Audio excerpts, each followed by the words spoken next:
Loka patsasiteny galy mba hipimasina zegny fakila ohatran'ny olona tamin'ny fakola sady efa solany sy manambola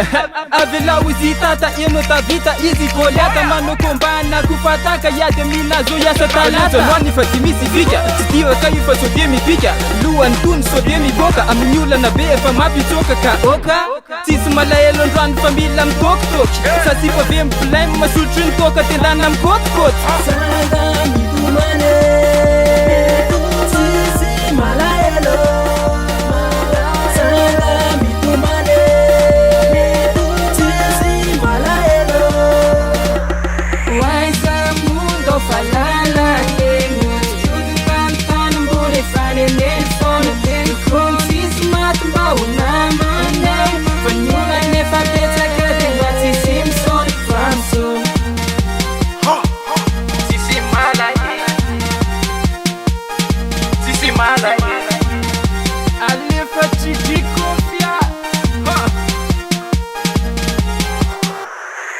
na mandalo fazakivy kurazy fona ke vitona didi fenanisa nanjo miakabidy tsy manambola nefa piakavaky kurazy mama dada zanji zuky efa voasoratra ao anaty boky fanjesy fatsiresy kamatoky aleo misoma fa za misona ampitiriny koa mamborona andahoana lazy fa za mitanonjy isorika de latsy tanany ampandiziko atako mitongotra aleo loha mony eritseritra androany rapitsy de raha maioty any toyany fa ifenan'io be fandipandrika vao tsy mijery anao de tafotoany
Kaisi Chichiko